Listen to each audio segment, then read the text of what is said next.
அனைவருக்கும் இனிய கனிவான வணக்கம். இன்றைய பதிவில் வகுப்பறை மாற்றம் ஒரு தலைமுறை மாற்றம். வகுப்பறை என்பது ஒரு நாட்டின் மிகப்பெரிய சொத்து. தாயின் கருவறையும் பள்ளியினுடைய வகுப்பறையும் இவ்வுலகத்தின் மிகப்பெரிய புண்ணிய ஸ்தலங்கள். தாயின் கருவறையில் ஒரு மனிதன் உயிர் பெறுகின்றான். பள்ளியின் வகுப்பறையில் ஒரு மாமனிதன் அறிவு பெறுகின்றான், சாதாரணவனும் சாதனையாக மாறுகின்றான். இந்த வகுப்பறையை இந்த காலகட்டத்தில் நம்முடைய மாணவர்கள், ஆசிரியர்கள், அந்த பள்ளி நிர்வாகம், அந்த ஊராட்சி, அந்த பகுதி வாழ் மக்கள் எப்படி அதை பயன்படுத்தி கொள்ள வேண்டும் என்ற தலைப்பிலே, ஒரு குழந்தை புன்னகித்து கொண்டே இருக்க வேண்டும், அது மகிழ்ச்சியிலும் நம்பிக்கையிலும் அந்த கல்வியில் ஆர்வத்துடன் லட்சியவாதியாக மலர வேண்டும் என்பதுதான் அந்த வகுப்பறை. மிக தத்துவ மேதை லியோ டால்ஸ்டாய் என்பவர் ஒரு மகிழ்ச்சி எங்கே நிறைவு பெறுகிறது, கிடைக்கிறது என்று அவர் எழுதுகின்ற குறிப்பில், பல நாடுகள் பல சுற்றுலாக்கள் எல்லாம் சென்று வந்தாலும் ஒரு கிராமத்தில் இருக்கின்ற ஒரு முதல் வகுப்பில் அந்த மாணவர்களோடு அந்த வகுப்பறை சூழலில் ஒரு ஆசிரியராக, ஒரு கற்பிப்பவராக இருக்கின்ற ஏற்படுகின்ற மகிழ்ச்சியை ஒரு பெரிய உதாரணமாக மகிழ்ச்சி கிடைக்கிறது என்று கூறுகிறார். இந்த வகுப்பறையில் இருக்கின்ற அந்த தொடக்கப்பள்ளி ஆசிரியர்களை உதாரணத்தை எடுத்துக்கொண்டால், கங்காரு குட்டி போன்றவர்கள். அவர்கள் அந்த கங்காரு குட்டி தன் வயிற்றிலே இணைத்து கொண்டிருப்பது போல இந்த பிள்ளைகளை தன் பிள்ளையாக மகிழ்ச்சியிலும் சந்தோஷத்துடன் அந்த வகுப்பறை வைத்துக் கொள்கிறார். உயர்நிலைப்பள்ளி மாணவர்கள் பூனையும் பூனைக்குட்டி போன்று. அந்த பூனைக்குட்டி அந்த மாணவர்களுக்கு எப்போ தேவைப்படுகிறோ தூக்கி எடுத்து சென்று மாற்றி வைத்து அதனை கவனிக்கிறது. கல்லூரி மாணவர்கள் நாயும் நாய்க்குட்டி போன்றவர்கள். அந்த நாயின் தாயை நோக்கி அந்த குட்டிகள் செல்லும். இப்போ அந்த கல்லூரி மாணவர்கள் அந்த பேராசிரியை நாடி சென்று விரிவுரையாளர்கள் கண்டு அந்த அறிவுத்திறனை மேம்படுத்திக் கொள்வது. ஆகவே இப்பப்பட்ட சூழ்நிலைகளில் இந்த வகுப்பறை மாற்றம் எப்படி நமக்கு அவசியமாகிறது, அந்த வகுப்பறையில் என்ன செயல்பாடுகளை நாம் கவனிக்க வேண்டியிருக்கிறது. உதாரணமாக, கற்றல் என்பது ஒரு அறிவு என்பது புரிதல் ஏற்படுத்த வேண்டும். இந்த உலகத்தில் விலங்குகள், பறவைகள் எல்லாம் வாழ்கின்றன. ஆனால் இறந்து அதனுடைய அத்தாட்சி இல்லை, அது சரித்திரம் இல்லை. ஆனால் மனிதன் மட்டும்தான் இந்த உலகத்தில் வாழ்ந்ததற்கான பதிவுகள் இருக்கிறது, அவைகள் வரலாறாக இருக்கிறது. அந்த பதிவுகளும் வரலாறுகளும் அந்த வகுப்பறையில் தொடக்கத்தில் ஏற்பட்ட அறிவின் மாற்றம், அந்த வகுப்பறை மாற்றம் இந்த அளவுக்கு வரலாற்றில் பதிவு செய்யப்படுகிறது. ஆகவே இந்த பறவைகள், விலங்குகள் எல்லாம் சமைப்பதில்லை. ஆனால் மனிதன் மட்டும்தான் உணவை சமைத்து உண்டு அவன் அந்த வளர்ச்சியை பெறுகின்றான். உதாரணமாக, நிலத்தை கீறி அதை பயிர் செய்து பாதுகாத்து விளைச்சலை எடுத்து தானும் மற்ற சமுதாயம் பயன்படுகின்ற அளவில் அவன் முன்னேற்றம் பெறுகின்றான். அப்போ கிராமவாசி, குடிசைவாசி கற்றால் கோபுரவாசி.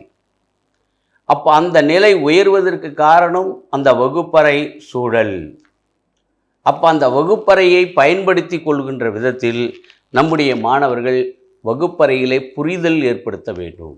உதாரணம், இந்த உலகத்தில் 3 பங்கு நீர் இருக்கிறது என்றால் 100%, அதில் 79% உப்பு நீர், மற்ற நீராக இருக்கிறது. அதில் 21% தான் நன்னீராக இருக்கிறது. அதாவது நாம் பயன்படுத்துகின்ற விவசாயத்திற்கு அல்லது ஆடு மாடுகளுக்கு குளத்தில் இருக்கிறதாம் 21%. அந்த 21% தான் 1% நாம் பயன்படுத்துகின்ற குடிநீராக இருக்கிறது. அந்த 1%ல் 0.03% மட்டுமே நாம் குடிக்கின்ற நீராக உள்ளது. இதை, இந்த பாடத்தினை, இந்த புரிதலை ஏற்படுத்துவதற்கு ஒரு பக்கெட் என்பது ஒரு மொத்தமுள்ள ஒரு நீர். அதில் ஒரு குவளை நீர் எடுத்துக்கொண்டால் அது 21% பயன்படுத்துகின்ற நீர். அந்த 21%த்தில் 1% பயன்படுத்துகின்ற நீர் ஒரு டம்ளர். அந்த ஒரு டம்ளரில் 1 ஸ்பூன் தான் நாம் குடிக்கின்ற நீர். ஆகவே இந்த நீரின் அவசியத்தை நாம் அவர்களுக்கு இந்த வகுப்பறையில் புரிதல் ஏற்படுத்துகின்ற பொழுது இந்த விதமான வகுப்பறை மாற்றம் ஏற்படுகிறது. அவனுக்கு ஒரு புரிதல் ஏற்படுகிறது. உதாரணமாக 2 ஆண்டுகளுக்கு முன்னால் ஒரு மாமேதை நம்மளுடைய உலக நாடுகளில் நோபல் பரிசு பெற்றார். அவரிடம் கேட்டார்கள், இந்த அளவுக்கு நோபல் பரிசு பெறுவதற்கு காரணம் யார் என்று கேட்டபோது, என் தாய். அவர்கள் என்ன படித்தார்கள்? படிக்கவில்லை. அப்போ எந்த விதத்தில் காரணம் என்றால், ஒவ்வொரு நாளும் வகுப்பறையில் நீர் படிக்கின்ற பொழுது எந்த பாடத்தில் எந்த வினா உனக்கு புரியவில்லை என்று ஆசிரியரும் கேட்டு அல்லது உன் நண்பரிடம் விளக்க கேட்டு வந்து என்னிடம் சொல்ல வேண்டும். ஒவ்வொரு நாளும் அந்த மாணவர் தன் தாயிடம் சென்று அந்த பாடத்தினுடைய புரிதலை, கேட்டதலை, ஏன், எப்படி, எதற்கு என்ற அந்த 5 வகையான கேள்விகளை கேட்டு விடையளித்து வந்தார். அதன் மேல்தான் அறிவு அவருடைய மேதையாக மாறியது. ஆகவே என் தாய்தான் அதற்கு காரணம் என்று கூறினார். ஆகவே அந்த வகுப்பறை என்பது ஒரு டைம் டேபிள் இல்லாமல் ஒரு புரிதலை, ஒவ்வொரு பாடத்தினுடைய கற்றலும் அந்த கற்றலினுடைய விளைவுகளை அவன் புரிந்து அறிந்து கொள்ள வேண்டிய ஒரு சூழலை அந்த வகுப்பறை செலுத்த வேண்டும். நாம் கொஞ்சம் இன்னும் சொல்ல வேண்டால், இந்த கற்றல் விளைவுகள், இந்த பாடத்தின் விளைவுகள் ஒரு 8 வயது வரை முழுமையான சதவீதத்தில் நம் மனித மூளைக்கு அந்த அறிவுக்கு எட்டுகிறது. மீதமுள்ள அந்த பேசிக் அந்த நாலேஜில் இருந்து தான் அது டெவலப்மெண்ட் ஆகும். அப்போ எதன் வழியாக இந்த கற்றல், இந்த வகுப்பறையில் நம்மளுடைய மாணவர்கள் அந்த அறிவை பெற்றுக்கொள்கிறார்கள் என்றால், 80% கண் புணலால் அந்த அறிவு உள்ளே செல்கிறது. 13% காது செவியினால் உள்ளே போகின்றது. 7% தான் நம்மளுடைய உடல் உணர்வுகளால் போகிறது. ஆகவே 80% நம் கண் புலத்தாலும் 13% காது செவியின் மூலமும் 7% நம் தொடு உணர்வுகள் மூலமாக இந்த அறிவு நம் உள்ளே செல்கிறது. இதை இந்த வகுப்பறையில் பயன்படுத்தி கொள்வதற்காகத்தான் இந்த பாட புத்தகத்தை பார்த்தீர்கள் என்றால், தொடக்க நிலை வகுப்புகளுக்கு அட்டைப்படமும் சரி அல்லதனுடைய எல்லா படங்களும் கலரில் பலவிதமான வண்ணங்களில் திக்கு பேப்பரில் வடிவமைத்திருக்கிறார் என்றால், இந்த அறிவு இந்த புலன்கள் வழியாக உள்ளே செல்ல வேண்டும் என்பதற்காகத்தான். அதற்குத்தான் விலை உயர்ந்த புத்தகங்களாக இருந்தாலும் அந்த பாடப்பகுதியை அந்த மாணவர்களுக்காக இந்த அரசு வழங்கி, அந்த மாணவர்களுக்கான அந்த உள் செல்லுகின்ற நிலையை அந்த புத்தகங்கள் வெளிப்படுத்துகிறது. ஆகவே புத்தகத்தை புரட்டிப்பார், அது உன்னை புரட்டி போடும். இன்று நீ தலை குனிந்து படித்தால் நாளை தலை நிமிர்ந்து நிற்பாய். எப்போதெல்லாம் உன் பேனா தலைகீழாக கவிழ்கிறதோ அப்பெல்லாம் நீ தலை நிமிர்ந்து நிற்பாய். இதையெல்லாம் வகுப்பறையில் அந்த மாணவர்கள் கொடுக்கக்கூடிய ஆலோசனைகள், வழிகாட்டுதல். ஆகவே ஒவ்வொரு நாளும் புதிய நாள் என்று நாம் ஆராய்ந்து இதனுடைய செயல்பாடுகளை நாம் செயல்படுத்தப்பட வேண்டும். நம்முடைய வகுப்பறையில், ஒரு பள்ளியில், ஒரு தேசத்தில் அந்த வகுப்பறையினுடைய தாய்மொழி கற்றல் அவனுடைய அறிவாற்றலை வளப்படுத்தும். எப்படி என்றால், நாம் ஆங்கில மொழி வியாபாரத்துக்காகவும் லத்தீன் மொழி சட்டத்திற்காகவும், ஜெர்மன் மொழி தத்துவத்துக்காகவும், இத்தாலி மொழி அன்புக்காகவும், தமிழ் மொழி பண்பாடான வளர்ச்சிக்கும் பக்திக்கும் அடிப்படையாக அமைகிறது. ஆகவே இந்த மொழியினுடைய பெருமை எதை காட்டுகிறது? அந்த மாணவனுடைய புரிதலுக்கும் அவன் அறிந்து கொள்வதற்கும் எளிமைப்படுத்துவதற்கும் இந்த விஷயம், அந்த தாய்மொழி கற்றல் அந்த வகுப்பறையிலே பெரிதமாக துணை புரிகிறது. ஆகவே வகுப்பறையை எப்படியெல்லாம் நம்முடைய மாணவர்களுக்கு வெளிப்படுகின்றது என்பதை பெற்றோர்களும் இதில் ஆய்ந்து பார்க்க வேண்டும். பார்க்காத பயிர் வீண், கேட்காத கடன் வீண் என்று சொல்லுவார்கள். நான் ஒரு பெரியவரை வழியில் சென்று பார்த்தபோது, உன்னுடைய லட்சியம் கனவு என்ன என்று கேட்டேன். அவர், என் மாடு ராத்திரிக்கு கெடேரி கன்று போடுமா, சேங்கன்று போடுமா, குட்டி போடுமா என்று அவர் கனவு காணாராம். ஆனால் அதே பள்ளியில் அந்த படிக்கிற அவனுடைய மாணவன், தன் மாணவன் இந்த லட்சியத்தில் பெற வேண்டும் என்று கனவு காணுகிறேன் என்று இன்னும் சில பெற்றோர்கள் அந்த சிந்தனையிலே செல்லாமல் இருக்கின்றார்கள். ஆகவே அர்ப்பணிப்பான அந்த குழந்தைகளை, அவர்களை லட்சியவாதியாக மாற்றுகின்ற திறன் பெற்றோர்களுக்கும் இதில் முழு பங்கு இருக்கிறது. ஆசிரியர்கள், இந்த பள்ளி நிர்வாகம், இந்த வகுப்பறை. ஆகவே வகுப்பறை என்பது ஒரு மனிதனை மனிதனாக உருவாக்கின்ற அடித்தளம், அவனுடைய லட்சியங்களை வெளிப்படுத்துகின்ற அந்த புனித ஸ்தலம். ஆகவே பெற்றோர்களும் இதில் சிந்தனை செய்ய வேண்டும். இந்த தமிழ்மொழி தாய்மொழியினுடைய பற்றை அந்த வகுப்பறையில் அவன் தெரிந்து கொண்டு மேல் வகுப்பு செல்ல செல்ல அவன் ஆங்கில மொழி கற்றுக்கொள்ளலாம், பிற மொழிகளை கற்றுக்கொள்ளலாம். அதுதான் ஆங்கில மொழி வியாபாரத்துக்கு, ஜெர்மன் மொழி சட்டத்திற்கு, இத்தாலி மொழியில் அன்புக்கு என்று நான் விவரித்திருக்கின்றேன். ஆகவே இதுக்கு இன்னும் ஒரு உதாரணம், இந்த வகுப்பறையை பயன்படுத்துவதற்கு இந்த கோழி, நாட்டுக்கோழி இருக்குது பார்த்தீங்களா, இது அரசு பள்ளி. அரசு பள்ளி என்பது வறுமையின் அடையாளம் அல்ல, அது பெருமையின் அடையாளம். இன்று 1 லட்சம் ரூபாய் செலவு செய்கிறது ஒரு வகுப்புக்கு, ஒரு மாணவனுக்கு. அந்த கறிக்கோழி என்பது இடத்தை விட்டே நகராது. அந்த வேனில் அப்படியே போவோம், அப்படியே உட்காரோம், பெட்டியில் அப்படியே எடுத்து, அவ்வளோதான். ஆனால் இந்த நாட்டுக்கோழி குஞ்சுகள் வெளியே போகின்ற போது கூட ஒரு புழுவை ஒரு குஞ்சு எடுத்து சென்றால் உடனே கொத்தி அந்த தாய்க்கோழி எல்லாத்துக்கும் கொடுக்கும். தானாகவே அந்த குஞ்சு வீட்டுக்கு வந்துடும். அதுபோல பல வகைப்பட்ட திறன்களையும் தனி திறன்களையும் அந்த மாணவர்களுக்கு பல வாய்ப்புகளையும் இன்று அரசாங்கம் கொட்டி கொடுக்கிறது. ஆகவே தான் இதை நாட்டுக்கோழி போன்ற ஒரு உதாரணத்திற்கு நான் சொன்னேன். அப்போ இந்த வகுப்பறையில் இருக்கின்ற அந்த மாற்றத்திற்கு என்ன செய்யலாம்? அப்போ ஆசிரியர்கள் தங்களுடைய மாணவர்களை அன்பு குழந்தைகளாக, ஆர்வமுள்ள ஒரு குழந்தைகளுடைய படைப்பாளிகளாக, அவர்களுக்கு படைக்கும் திறன்கள், ஓவிய திறன். அதனால்தான் ஒரு வகுப்பறை எடுத்துக்கொண்டால் இந்த காலகட்டத்தில் கீழ்மட்ட கரும்பலகை உள்ளது. அந்த மாணவன் சுயமாகவே ஒரு வார்த்தை எழுதுவது. உதாரணமாக ஒரு 5 வார்த்தைகள் ஒரு மாணவனுக்கு கொடுக்கப்பட்டது. பள்ளி, ஆசிரியர், குறிப்பேடு, நன்று, பாராட்டு. இந்த மாணவன் சிந்திக்கின்றான். புரிதலை ஏற்படுத்தி ஒரு வாக்கியமாக அமைத்து ஒரு மாணவன் உடனே சொன்னான், நான் களத்தம்பட்டு பள்ளியில் சகாயம் ஆசிரியரிடம் 5ஆம் வகுப்பு படிக்கின்றேன். என் குறிப்பேடுகளை பார்வையிட்டு 10க்கு 10 என்று மதிப்பெண் வழங்கினார். அனைத்து மாணவர்களையும் எனக்கு கைத்தட்டி பாராட்டு தெரிவித்தார் என்று அந்த மாணவன் இந்த 5 வார்த்தைகளையும் சேர்த்து இணைத்து ஒரு வாக்கியமாக கூறினார்.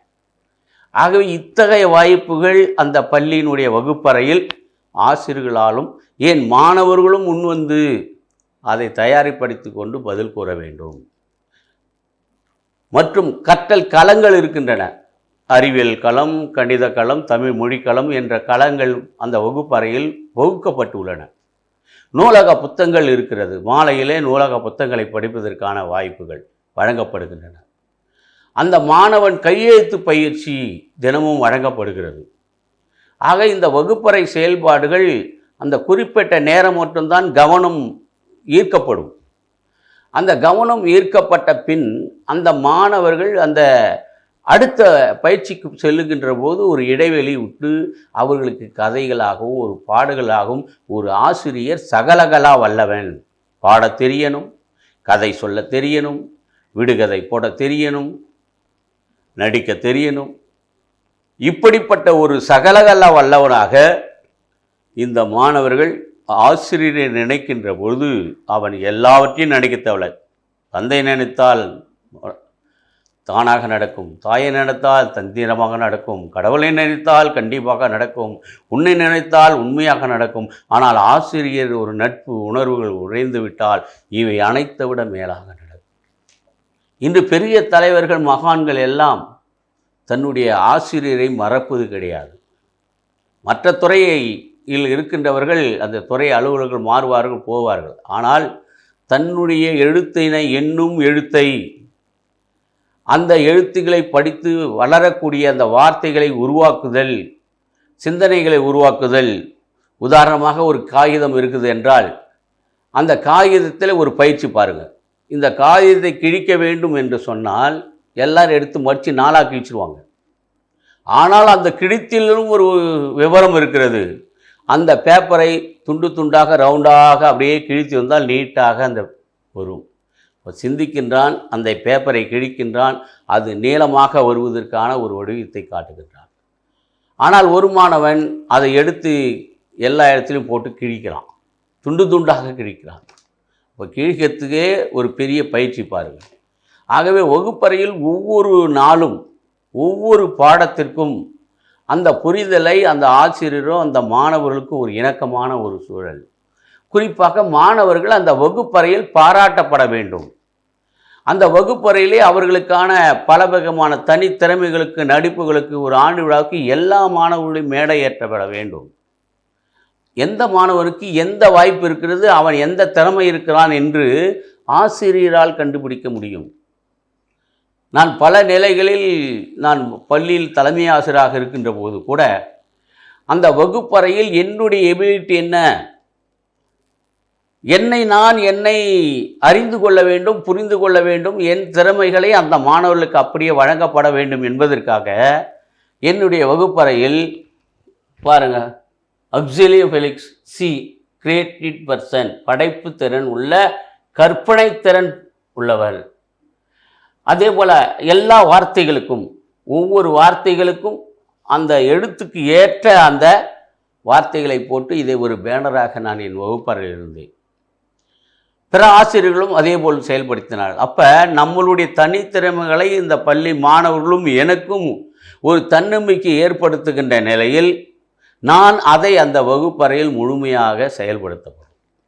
பணியினை நாம் நேசிக்கின்ற பொழுது, நம்மிடம் கொடுக்கப்பட்ட மாணவர்களை நேசிக்கின்ற போது அந்த மாணவர்கள் ஒரு லட்சியவாதியாக மாறுவதற்கு, ஆகவே அர்ப்பணிப்பு ஆசிரியர், லட்சிய மாணவர் இவைகள் ஒன்றிணைந்தால் அதிசய உலகத்தை உருவாக்கலாம்.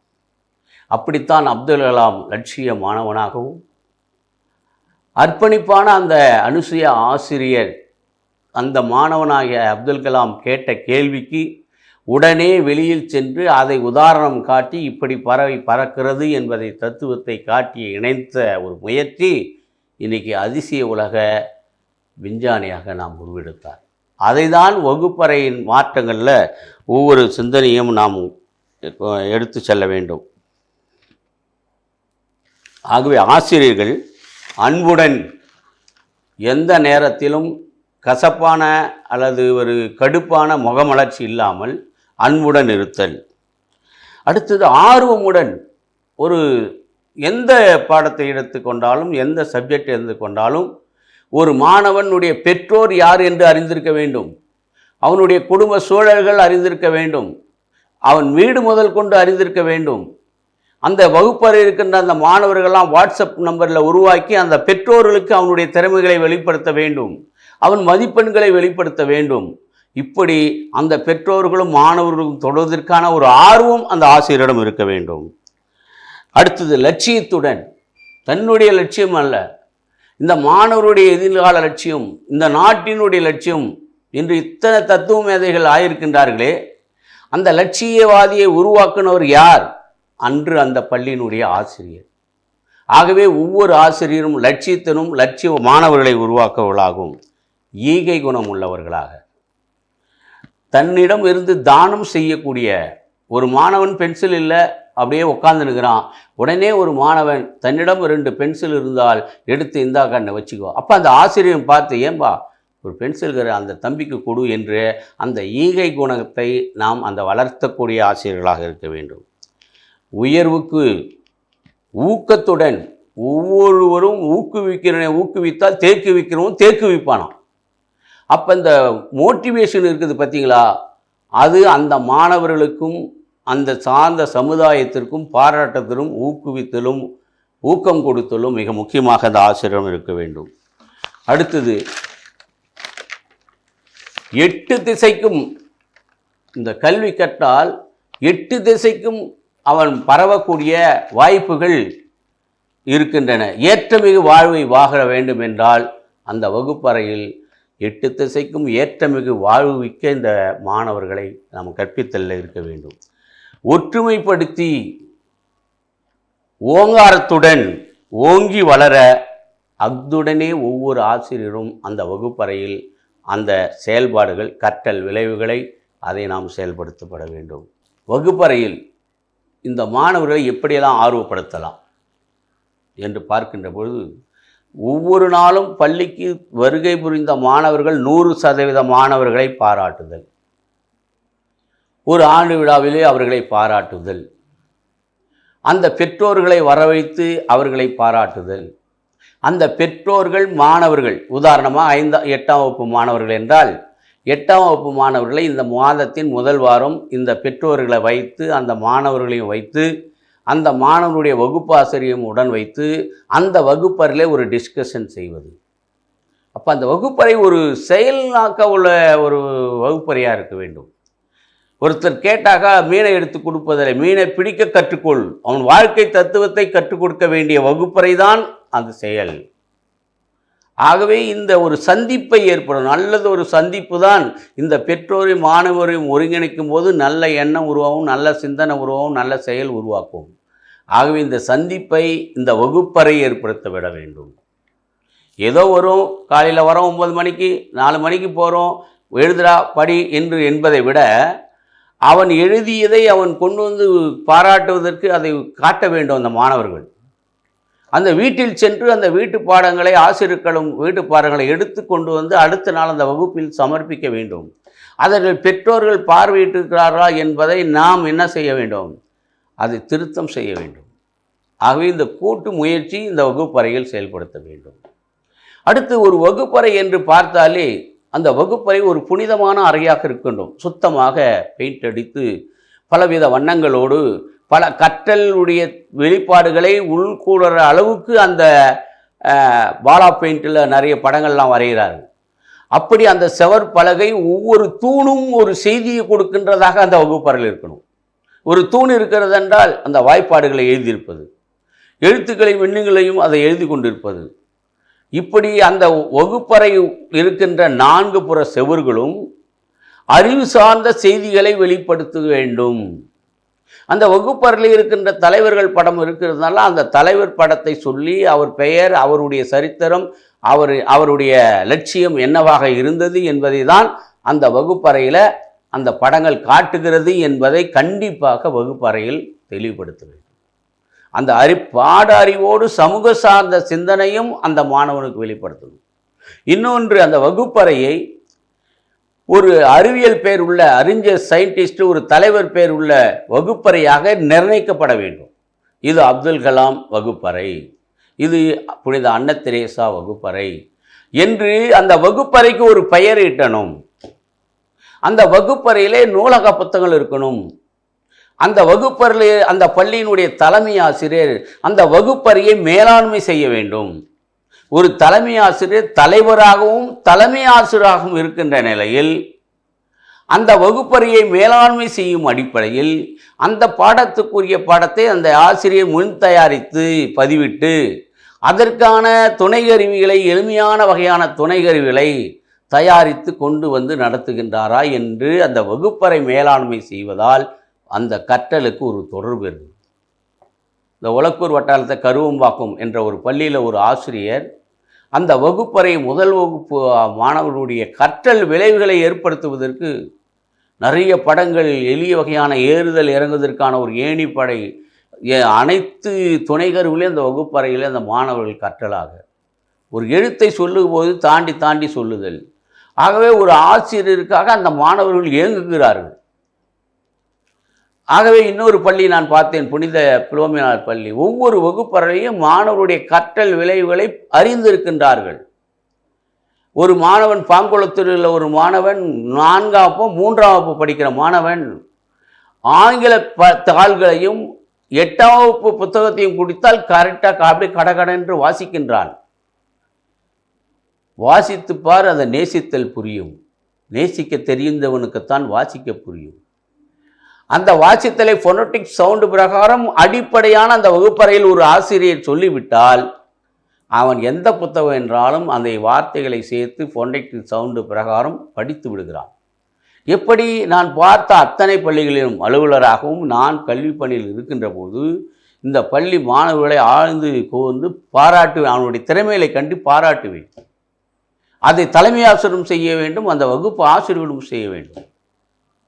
அப்படி அந்த மாணவன் இன்னொன்று கரும்பாக்கம் பள்ளியில் கூட ஒரு மாணவன் 20வது வாய்ப்பாட்டை ஒன்று வாய்ப்பு கேட்டேன், வாய்ப்பாடு தெரியுமா என்று கேட்டால் அப்படி என்று ஒரு கேள்வி நான் கேட்டதன் அடிப்படையில் அவன் 20 வாய்ப்பாட்டை தலைகீழாக சொன்னான். ஸோ அந்த வகுப்பறையில் அந்த மாணவனை அடையாளம் கண்டுபிடித்தோம். அப்போ பெற்றோர்களும் அந்த பிள்ளைகளுடைய அடையாளத்தை உன்னுடைய தனித்திறமைகளை என்ன என்று பாராட்டினார் என்று கேட்க வேண்டும்.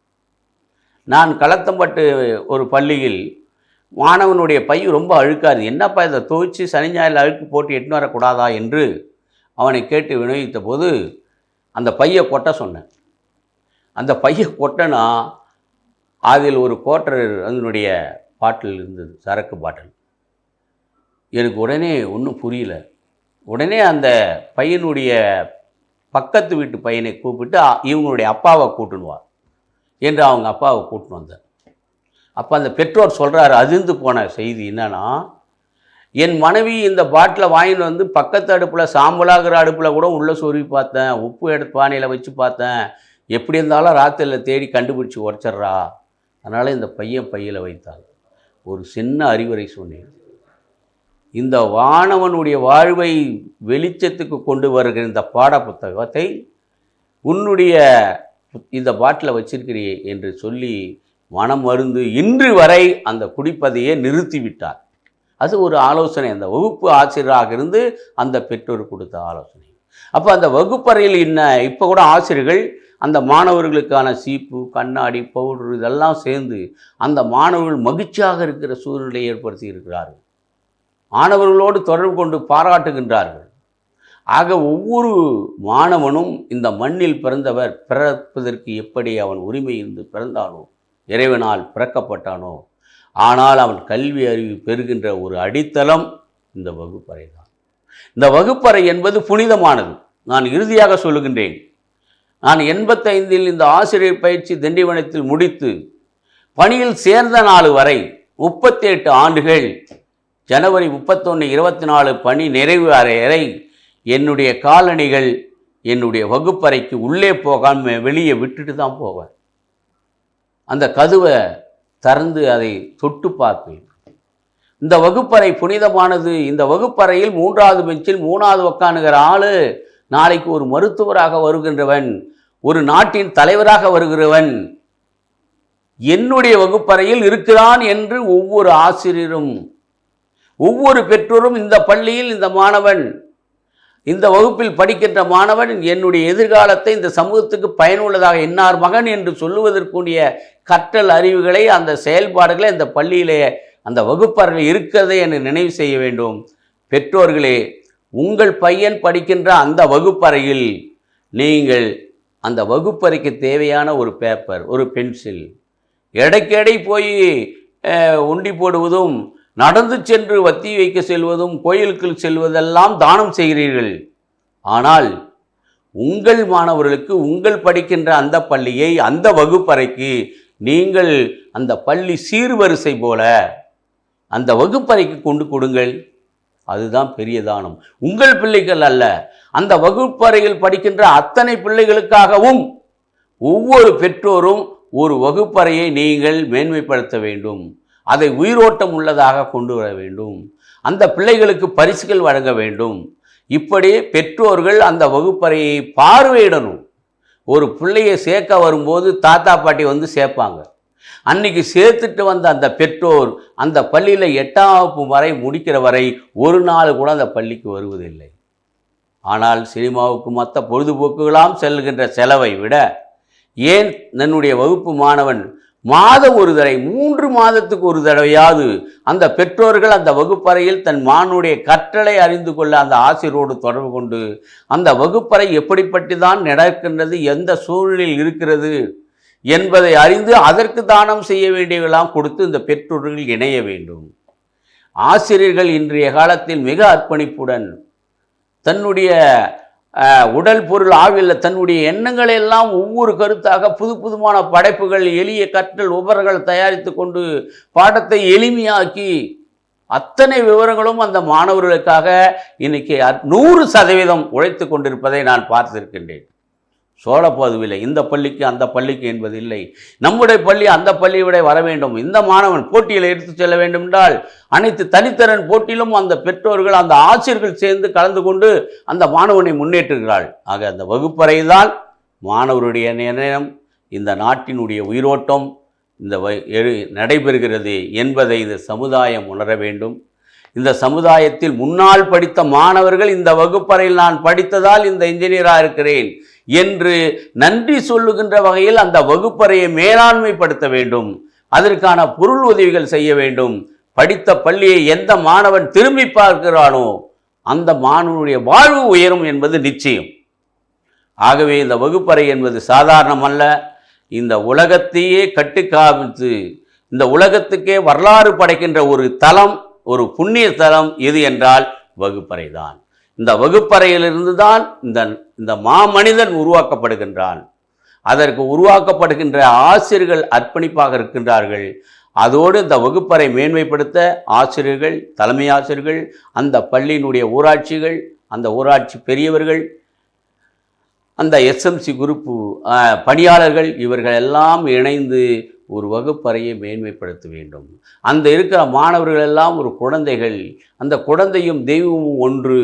அந்த தெய்வத்திற்கு கடன் கொடுக்கின்றோம், தெய்வத்திற்கு அந்த பணி மாணவர்களுக்கு அர்ப்பணிக்கிறோம் என்ற ஒரு நிலையில் இந்த வகுப்பறையை இனி வரும் காலங்களில் ஒவ்வொருவரும் சமுதாயத்தினரும் ஒரு புண்ணிய ஸ்தலமாக கருதி அந்த மனிதர்கள் உருவாக்கப்படுகிறார்கள், மேதைகள் ஏன் தானும் தன்னுடைய வளர்ச்சி இந்த பள்ளியிலிருந்து வகுப்பில் வருகிறான் என்பதை முக்கியத்தை உணர்ந்து வகுப்பறை மாற்றமே இந்த நாட்டின் மிகப்பெரிய சொத்து. அதுதான் ஒரு குடும்பத்தின் தலைமுறை மாற்றமாக. தாத்தா பாட்டி படிக்கலை, அப்பா அம்மா படித்து குறைந்த சம்பளம், பிள்ளைகள் அதை விட சம்பளம், அதை விட மேல் படிப்பான மேல் உயர்வு, இவைகளெல்லாம் அந்த வகுப்பறை தான் அந்த தலைமுறையை மாற்றி அமைக்கிறது. அதை நாம் நினைவு கொண்டு வகுப்பறையிலே முழுமையான மகிழ்ச்சியான வகுப்பறையாக, லட்சியவாதிய நம்பிக்கையும் தன்னம்பிக்கையும் ஏற்படுத்த நிர்வாக மகிழ்ச்சியாக ஆசிரியர்களும் அந்த பள்ளி நிர்வாகமும் பெற்றோரும் இணைந்து இந்த பள்ளியை வகுப்பறையை கட்டமைப்போம், அதை புனிதப்படுத்துவோம், மேன்மைப்படுத்துவோம். நன்றி, வணக்கம்.